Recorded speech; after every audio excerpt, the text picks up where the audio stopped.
प्रदेश के कर्मचारियों के लंबित डीए, एरियर और अन्य मुद्दे को लेकर हिमाचल प्रदेश कर्मचारी महासंघ की बैठक शिमला में हुई, जिसमें आगामी रणनीति तैयार की गई। महासंघ का कहना है कि वे सचिवालय कर्मचारियों की मांगों के साथ खड़े हैं और सरकार कर्मचारियों को अनदेखा कर खामियाजा भुगतने को तैयार रहे।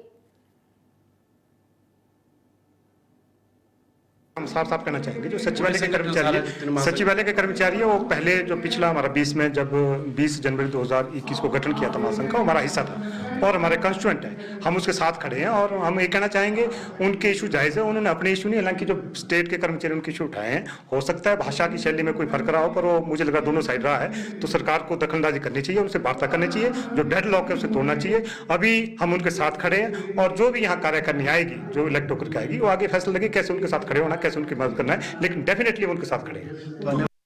जो दिए गए हैं, अब मैं अपनी बात में कहूँ, जब हमने एक्शन किया था 10 नोटिस मुझे दिए गए, तो वो कोई बड़ी बात नहीं है, नोटिस का जवाब जाता है, पर उन्होंने कोई ऐसे डेफिनेटरी लैंग्वेज यूज नहीं की है।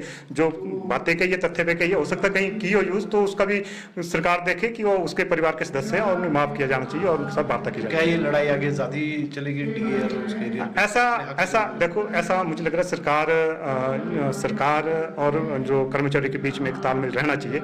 और प्रदेश के परिप्रेक्ष्य में आप जानते हैं, लगभग 4,85,000 कर्मचारी पेंशनर्स हमारे बीच में जो आज खड़े हैं, हम लगभग बाकी संगठन के होकर लगभग 4,85,000 कर्मचारी पेंशन को रिप्रेजेंट कर रहे हैं। तो अल्टीमेटली वो एक हिमाचल प्रदेश की जनता का बहुत बड़ा हिस्सा है। वो वोटर तो आपके 59 लाख है, उसका एक बहुत बड़ा हिस्सा है। तो सरकार को देखना चाहिए कि पहले भी जो सरकार है, ये यहाँ कर्मचारियों को एक स्टार्ट के रूप में मानती थी कि यहाँ से मेरा स्टार्ट शुरू होगा।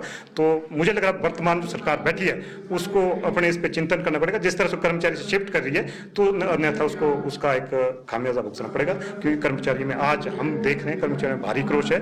उसे कहीं ना कहीं कर्मचारियों से वार्ता करके जितने कर भी मुद्दे हैं उनको रिजॉल्व करना चाहिए। जैसे आपने यूपीएस का जो यूनिफाइड पेंशन स्कीम का कहा, यूनिफाइड पेंशन को कुछ नहीं, अर्थमेटिक है, उन्होंने उसको बस एक प्रेजेंटेशन दी है।